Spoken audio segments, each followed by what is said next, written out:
Hello and welcome to Breaking the Mould, a podcast from Action Funder. Action Funder works with innovative businesses and inspiring non-profit leaders. We enable the two to work together to create measurable change. In this podcast, we're going to introduce you to some of the change makers we know and admire. Get ready to hear about inspiring campaigns, stories of impact, challenges and advice from people dedicated to taking action on the issues that matter.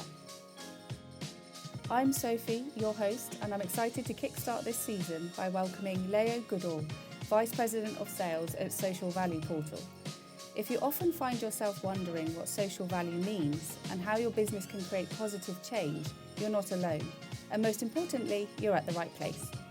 In this episode, Léyoh debunks jargon and shares her views on some of the biggest challenges and key insights businesses miss when trying to create positive change for society. Plus, how Social Value Portal is leading the way by using tech to support its crucial work. Let's dive in.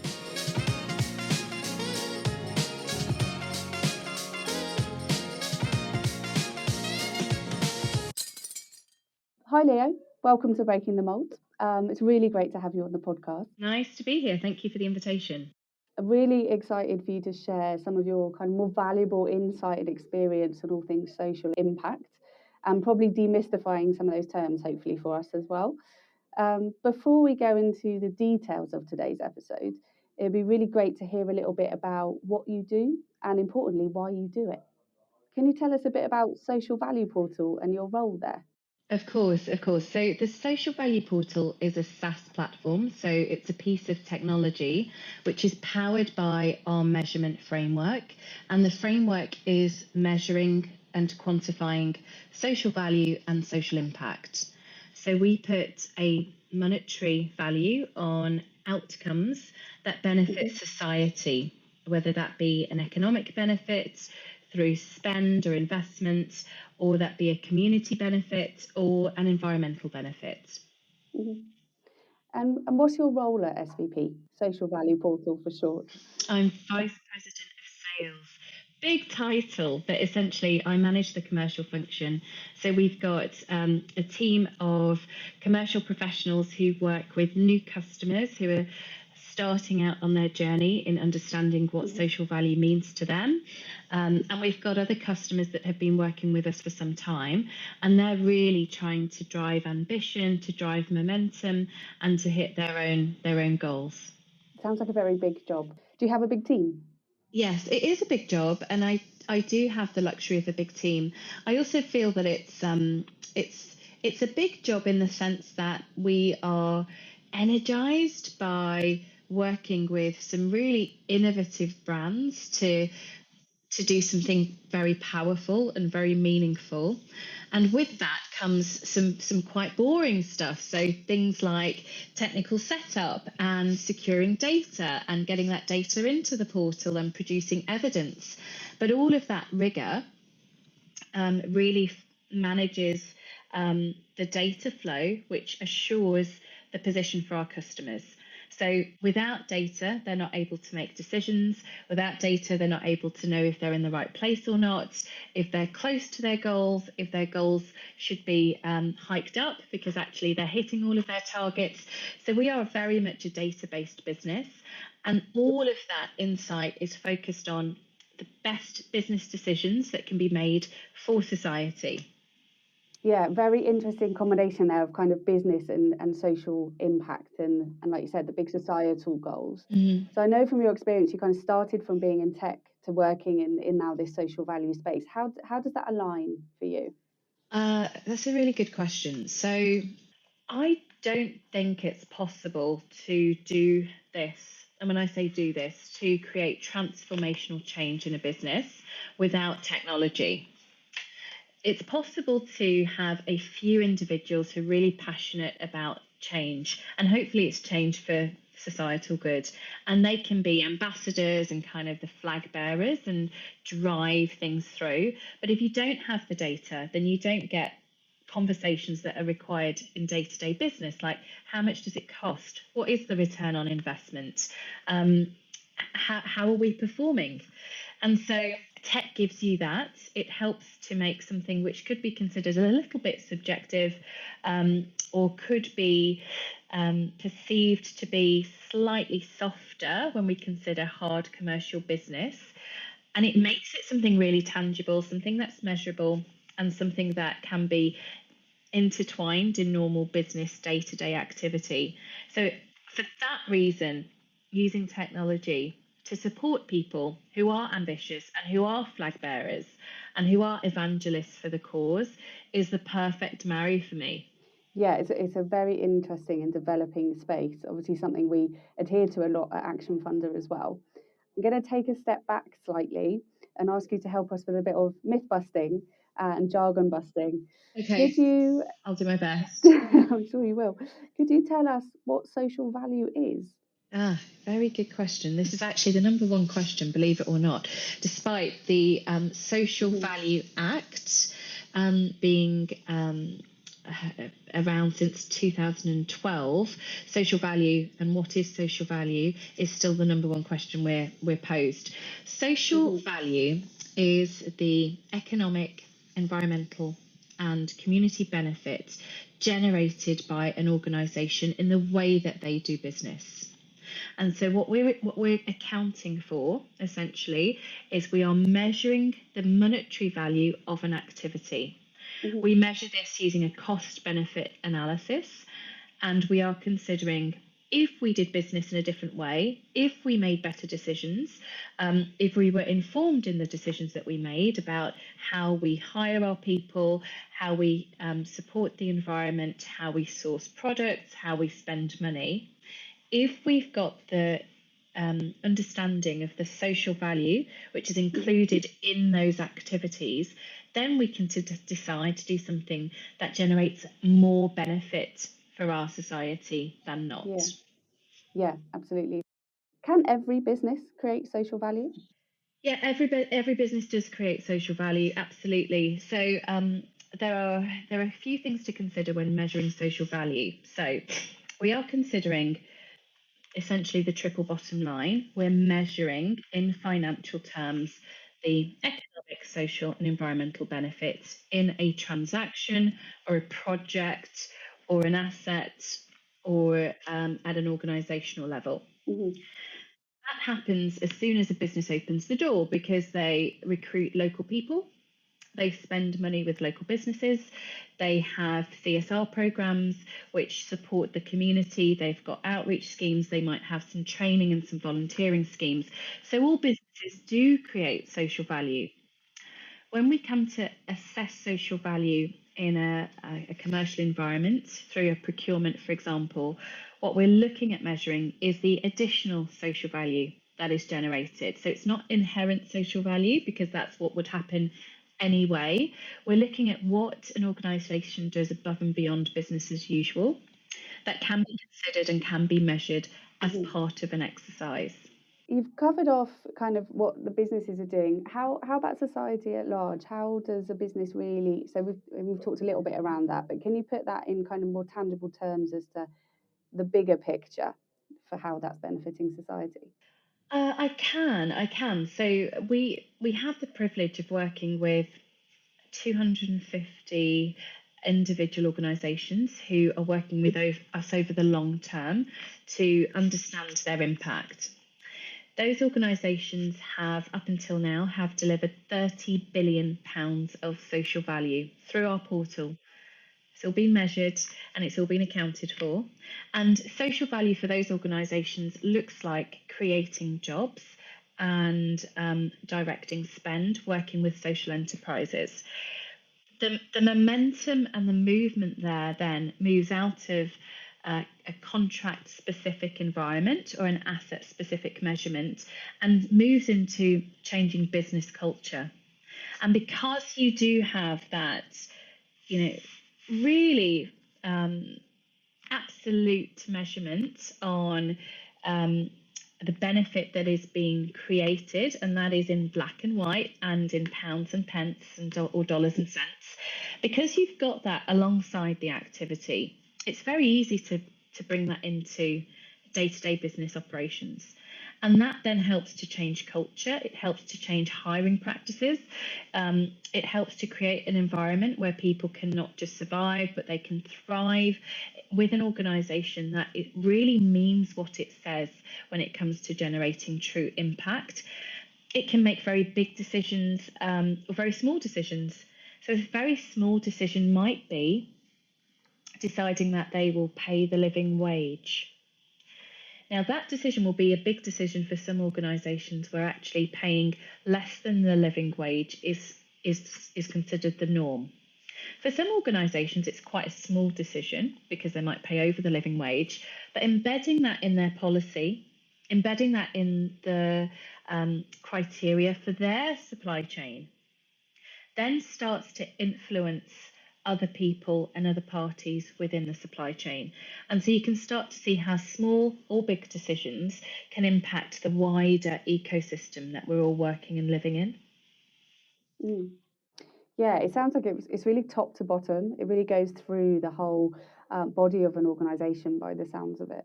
Does it seem like a lot of work for some organisations? If a business was to come to you and say, this seems like a lot, what you're asking us to implement, what would your response to that be? Sometimes it is a lot. Unfortunately, there is no denying that, especially for small businesses, the administrative burden of social value is taxing. Absolutely. There is no denial that the identification of the data, the collection of the data, the TOM system, our measurement framework, is the most trusted framework because we review evidence and we're really explicit about how proxy values, which is the amount of social value that can be claimed as a result of an activity, can be recorded. So because of that rigor in the framework, small organisations who engage with it, it is taxing. However, what is also very taxing is the state of our social benefit system and the demand of communities. And those of us in privileged positions, whether at work or with access to resources or access to influence, will need to sometimes feel a little bit uncomfortable and be taxed in order to support deprived communities. There are countless resources, free and some not, to support smaller organisations who are along this journey. Most of the large businesses that we work with offer support to social enterprises or to small or medium businesses. There are a number of kind of agreements in place which make it a little bit easier, but it's not going to be a quick and easy fix, unfortunately. Yeah, great to hear though that you've got like toolkits and resources for people to rely on.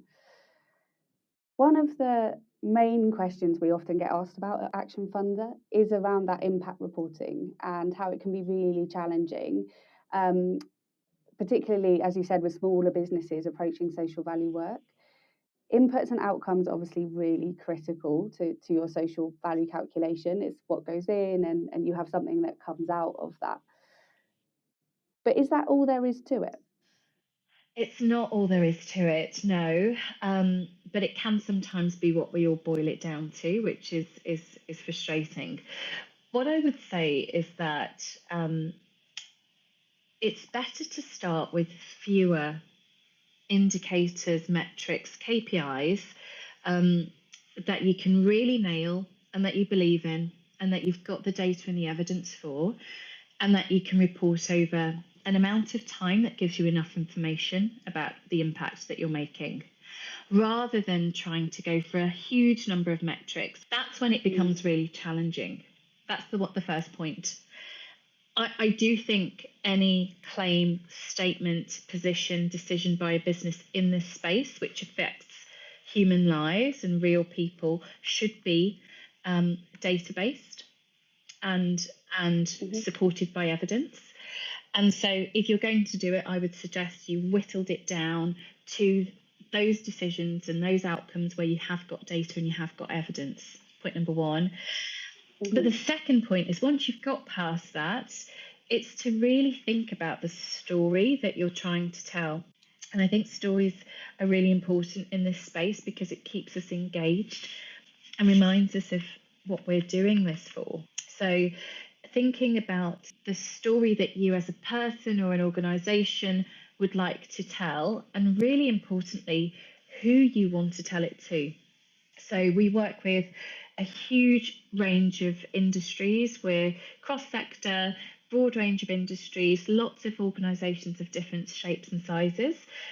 Some of them are privately owned businesses, some of them are over 10,000 employees, some of them are uh, small suppliers to the local government, let's say. And I'm smiling because I'm thinking of an organ master in Bristol, who's one of the suppliers that we've worked with in the past.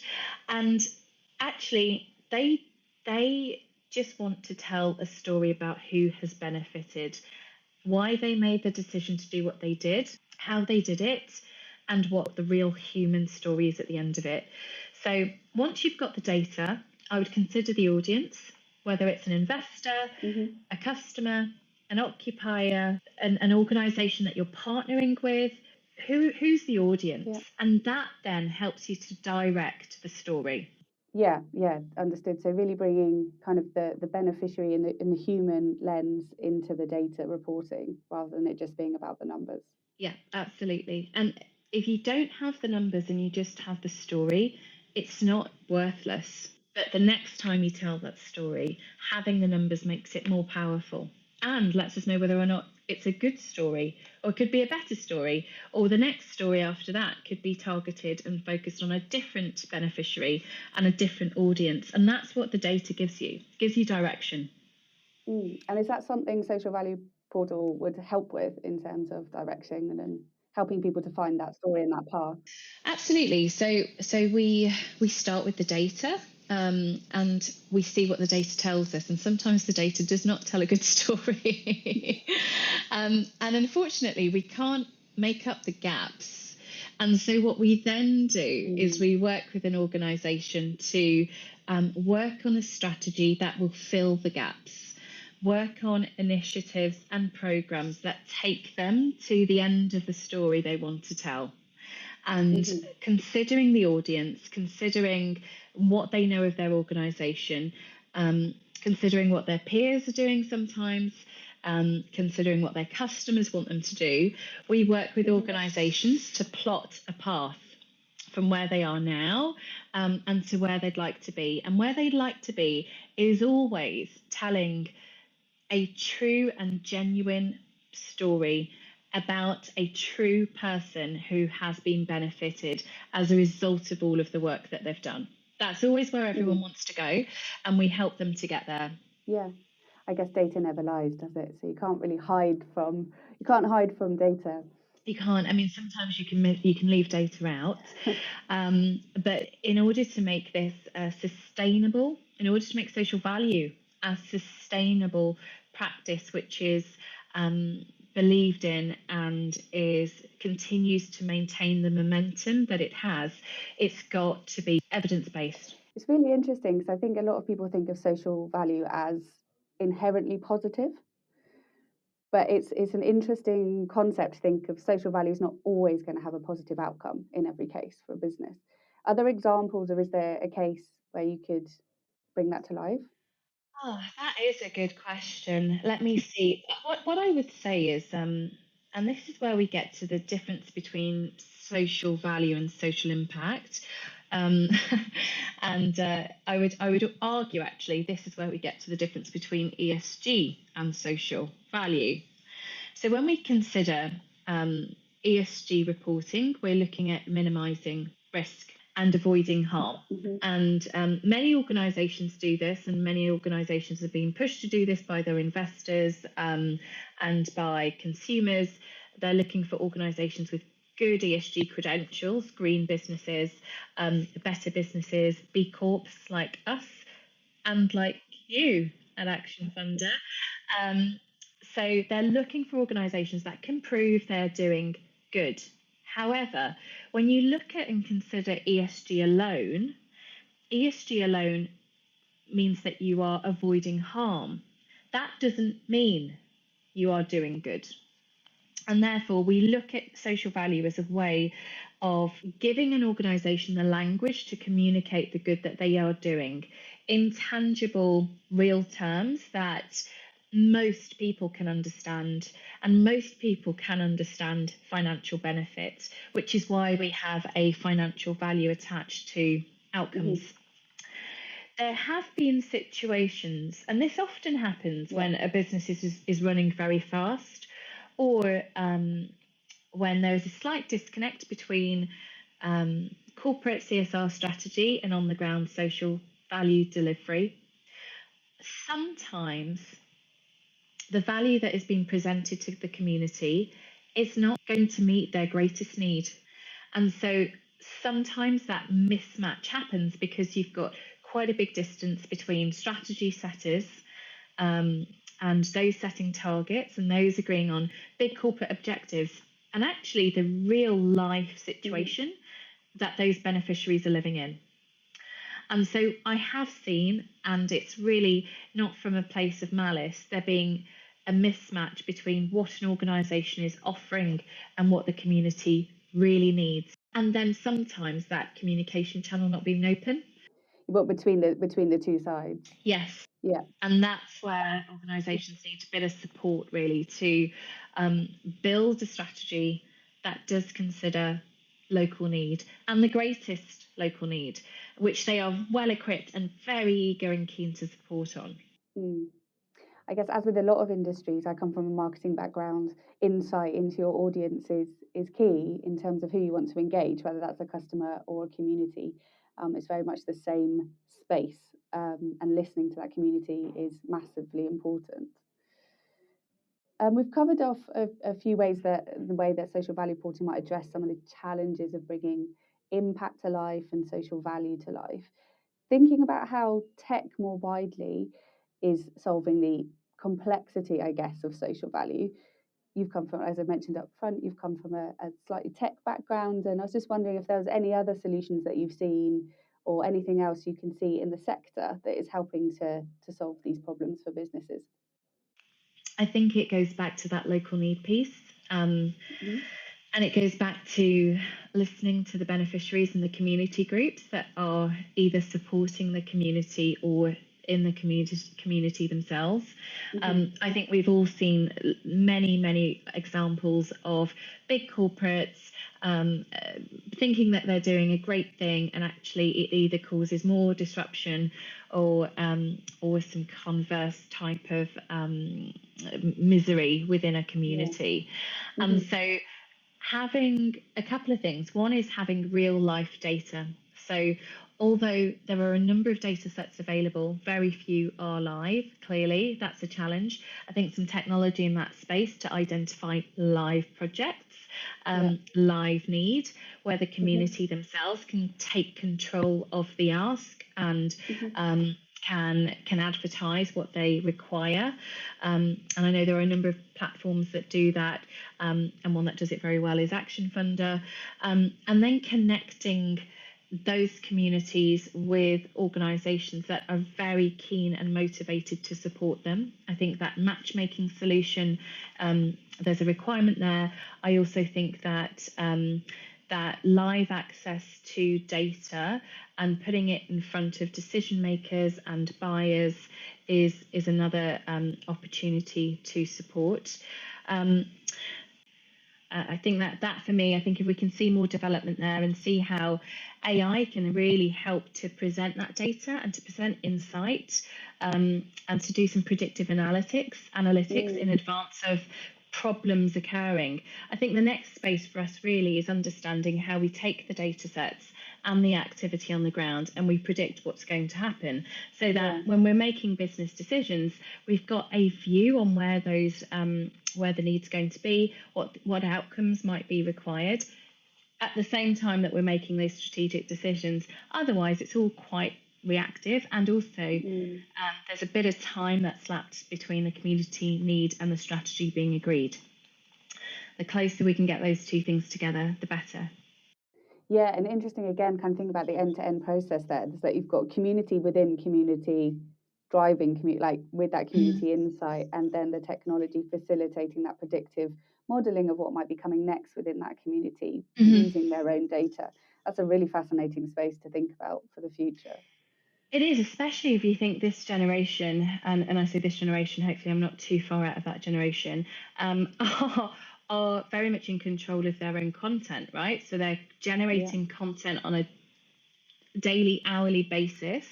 It's being fed into a number of platforms, and there is absolutely insight to be gained and secured as a result of that. So, I mean, considering that, I think there's opportunity for us all to get smarter about the way that we use the data. Yeah, and the amount of it that we generate is quite agreed. something. That's very interesting, and there's a lot of food for thought there as to where this might go in the future. It's already got my mind whirring.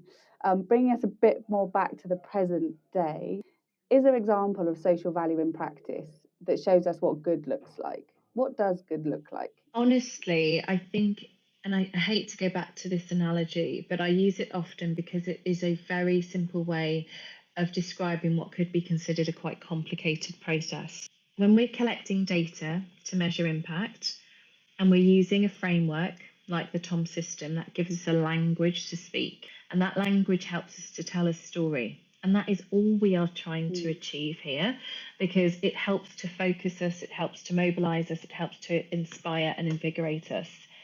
The best examples of social value that I have seen and impact reporting are well understanding of that storytelling concept. And it comes from genuine, true language, which is telling a simple story about a problem being solved. Those are the best examples. Not to kind of belittle it, but quite basic, really, in terms of our storytelling. The beginning, the middle, and the end is what we want to see, and we want to see that obviously being as positive as we can for society. And also, we'd like to see some pictures in those stories. So very often I see impact reports and they are pretty dry, because if there are pictures, there are no people in those pictures often, and there are no people that are not stock images. So, and it might not be that a beneficiary wants to be plastered around on a case study, actually. But what it could be for sure is a true and genuine, or simple view or insight or peek into what that benefit really means in real life. That's the difference between kind of a big global clean CSR strategy and social value on the ground, supporting people who need it most now. Being as authentic as you can with what you're putting out there. On both sides. Yeah, importantly, making sure it's a power balance as well. One more question on kind of the organisational side. It's a really interesting case study, that, because it's not necessarily a specific, but it's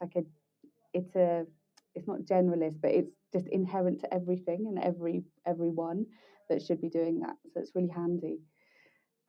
You've got really big goals. You've got really ambitious goals as an organisation. What's the plan? What are you hoping to achieve with that approach? So we are really lucky in the sense that our business performance is also absolutely and perfectly linked to social benefit being delivered. And so our business goal is to generate £100 billion of social value by 2025. So we are really focused on working with organisations who are also ambitious. And what we often say is that by working with us, you should do more than you would do without us. And so when we work with an organisation, we are partnering to run faster than they would have run before, or to be more ambitious than they would have been before. And our team does that through supporting and setting strategy, providing insights, benchmarks, supporting in database decision making, and then collecting that data so we know if we're doing a good job or not, and then correcting, resetting, and going again. And so setting that social value portal goal and knowing that that can only be achieved with our members and with us all being bold and all driving forward towards a goal, is a very humbling way of considering your work and your contribution to society. Because essentially, the more ambitious businesses we work with, the more successful we're able to support them in being in this space, the more social value that is going to be delivered, which aligns to our goal. Partnership working sounds pretty critical to what you're doing to get to that goal. Would you say that was the case? Absolutely. I think that this is still quite a young space, really. So the Act was launched in 2012, but it was enacted in 2013. The first version of our framework came out in 2017, and since that time, we've seen huge momentum within the industry. Central government, who report against the social value model, which our TOMS system also reports against. They came out with a policy procurement note in 2020. And so really we're talking about quite short timescales. And the only way for us all to be able to keep up the pace and to make a difference is if we align. Because it's much easier to be moving in the same direction with your business partners, with your customers, with government, with competitors sometimes, if we're all doing things in a similar way. At the very least, we need to be going in the same direction. So I would absolutely say that partnership has been key to that. We've been supporting organisations who asked us to help them in one way 3 years ago.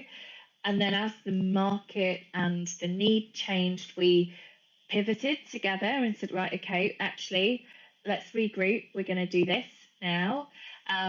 And we collected data, or we assessed the opportunities, or we set new strategies. And then this year, we're doing things in a slightly different way. That's the thing with social value. There is always more value to report. There's always a way of beating the target that we might have set ourselves. There is always a way of being more genuine or more authentic in what you're doing and saying. And so there's a huge opportunity for continuous improvement. Mm-hmm. Not forgetting a small thing like a pandemic in the middle of all of that as well. No, I know. Which I'm sure you had to respond to. Probably best. Yeah, no, it's really interesting, isn't it? The pandemic for us, actually, what happened with the pandemic, it gave us all absolute clarity on the power of community. Absolutely. There were very few people who went through the pandemic with friends and family alone. We've all got a story about being stuck somewhere, or having a bad experience, or not being able to travel with people that or there's a real unique experience that I've had with my colleagues through that pandemic. There's a closeness that we secured through the pandemic. It also was a huge opportunity for people to see the value of our public sector.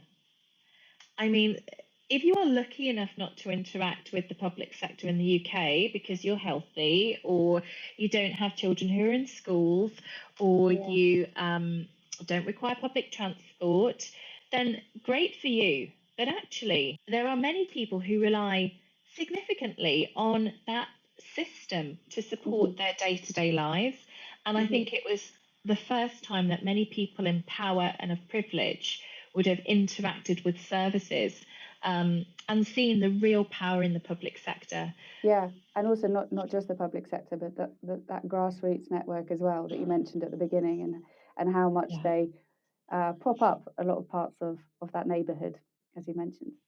So we always ask our guests to leave us with a little something, and we're all about action at Action Funder. So with all the innovative and social value thinking that we've been talking about, what's the one action that a business can take today to start creating positive impact? Very good question, Sophie. I know this is going to sound incredibly simplistic, but honestly, I would say you just need to start. Just need to do something. If you don't know what, ask your people, ask your colleagues, Ask the people that you work with, ask them what need that they have seen that they think the business can solve. Get a couple of data points that can prove that it's happened. That's what the data does. It's not to demoralize you or to slow you down.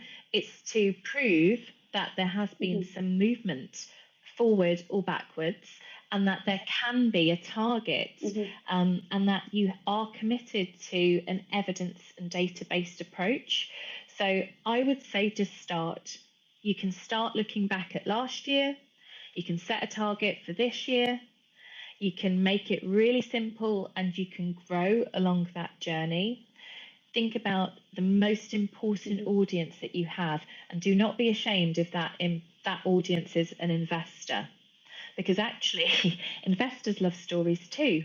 And as much as they want financial return on investment, they want a social return on investment, because a higher social return on investment is a more sustainable investment. And so pick an audience. Who are you going to tell? What do you want them to know? How are we going to prove it? And where do we start? That's very good advice. A bit like going to the gym. Just got to get there, haven't you? Yeah, maybe I got to should get just there take the that first and time listen and get myself onto the cross trainer. Yeah, no, it's really good advice. Starting is the hardest part quite often. So I think encouraging people and giving them some guidance on how to do that is really great. So thank you very much. That's the end of our podcast today. So thanks for breaking the mold with us. And hopefully we will see you again soon. Thanks for joining us on this episode of Breaking the Mold. We're back next month to talk about businesses and non-profit partnerships done right with Charlotte Hill, CEO of the Felix Project, an amazing London-based charity fighting food waste and food poverty. For more content on how leaders from the private and charity sectors are creating change today, you can listen to all episodes from Season 1 of Breaking the Mold on your favourite podcast platform, or go to the Action Funder website at www.actionfunder.org.